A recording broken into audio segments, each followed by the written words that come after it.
sur cette image. C'est exactement la seconde où K-pop Demon Hunters arrête de vous laisser profiter de la victoire. Jinu n'est pas vaincu ici.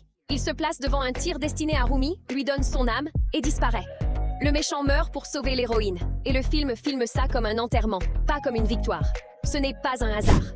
Tout ce film est construit pour vous faire culpabiliser envers les gens que vous êtes censés détester.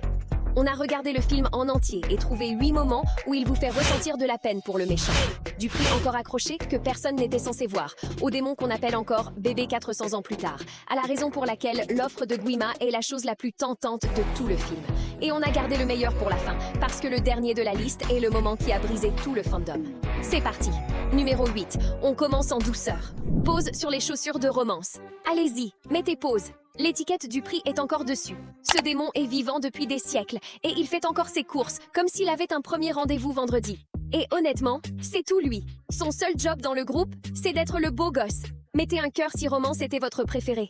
On ne juge pas, mais faire du shopping pour une tenue que tu vas porter pour l'éternité, c'est quand même un peu triste. Et le gars juste à côté de lui, c'est pire.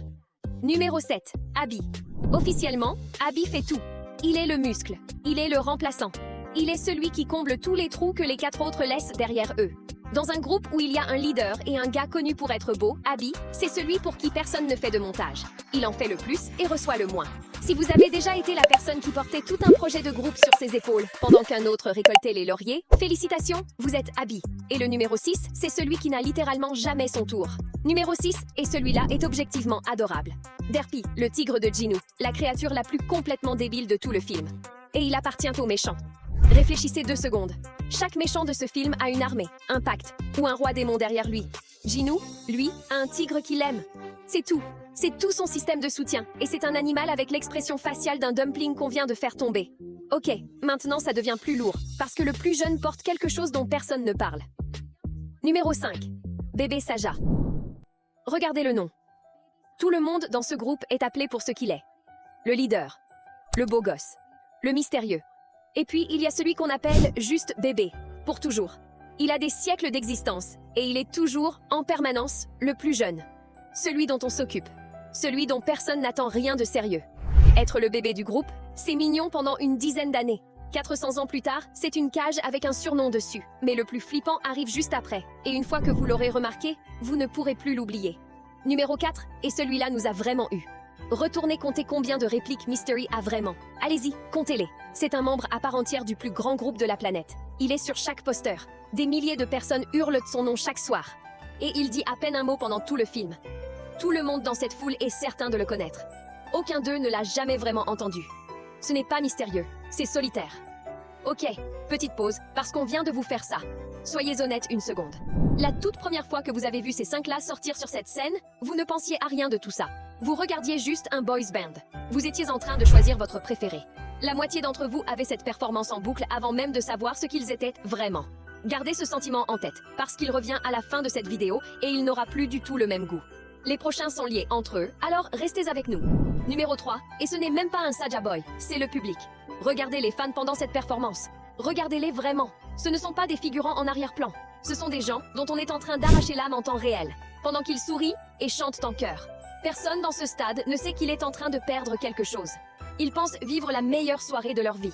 Et avez-vous remarqué qu'il les regarde perdre pied? Numéro 2, Guima.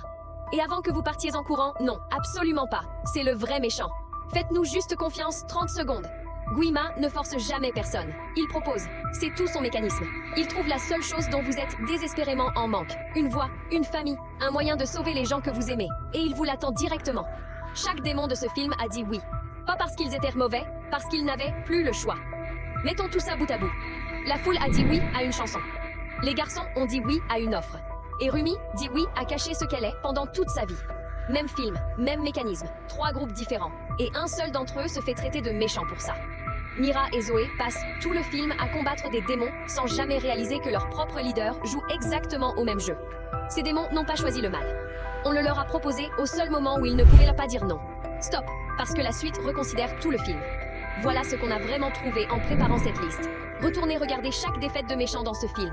Chacune d'entre elles, presque aucune n'est filmée comme une victoire. Pas de montée triomphante, pas d'acclamation, pas de musique qui explose quand un démon tombe. La caméra reste sur la perte. Les créateurs ont eu toutes les occasions de vous laisser savourer la défaite des méchants. Et ils ont refusé. Encore et encore. Vous n'avez pas culpabilisé par accident. Vous étiez censé culpabiliser. Et les deux derniers de cette liste le prouvent. Ce qui nous amène à Jinu. C'était un gamin au coin d'une rue, qui jouait de la musique pour nourrir sa mère et sa petite sœur. C'est tout. C'est son seul crime. Guima lui a offert une voix capable de vraiment les sauver. Et il a dit oui par amour, pas par cupidité. Le temps qu'il ait enfin tout, elles étaient déjà parties. Et il a porté ça pendant 400 ans. Pas la gloire, la honte. Vous vous reconnaissez? Nous aussi. Et il y a un seul plan dans tout ce film qui le prouve. Avant qu'on arrive au numéro 1, retournez dans le bureau du docteur Han et regardez le mur derrière lui. Ces portraits, chacun de ces visages est un Saja Boy, à l'époque où ils étaient humains, pas des démons, des personnes.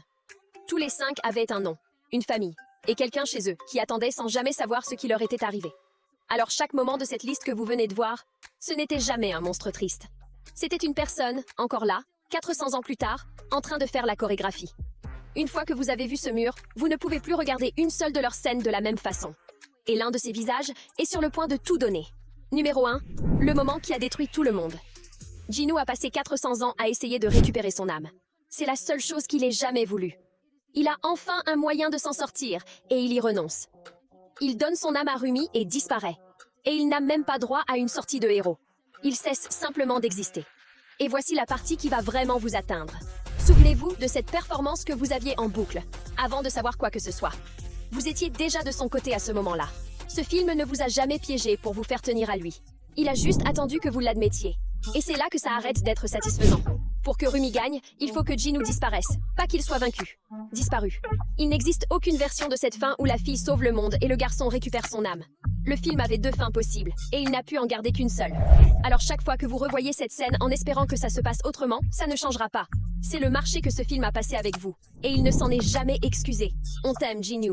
400 ans, une seule bonne décision tout à la fin, et tu l'as passé sur quelqu'un d'autre.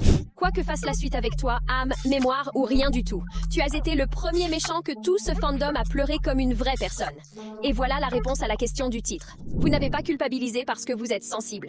Vous avez culpabilisé parce que ce film est construit pour que, chaque fois que vous êtes sur le point de savourer la chute d'un monstre, il vous montre d'abord la personne qui se cache à l'intérieur. La foule qui a dit oui à une chanson. Le garçon qui a dit oui pour sauver sa famille. Le petit qu'on appelle encore bébé. Enlever le feu et les crocs. Et chaque méchant ici n'est qu'une personne à qui on a offert la seule chose qu'elle ne pouvait pas refuser. C'est pour ça que ça fait mal. Ils n'ont jamais été écrits comme des monstres à vaincre. Ils ont été écrits comme des gens que vous reconnaissez. Alors, si les méchants de ce film n'ont jamais vraiment été des méchants, qu'est-ce que ça fait de la chose qui les a créés? On est allé au fond des choses sur Guima, et cette vidéo est à l'écran juste là. Mettez un 8 en commentaire si toute cette liste vous a achevé, et dites-nous quel numéro vous a le plus touché. Si vous êtes allés jusqu'au bout, vous êtes des vrais. Abonnez-vous, activez la cloche pour ne pas rater le prochain. On vous aime, héros, méchants, et tous ceux entre les deux qui ont juste dit oui au mauvais moment. À la prochaine.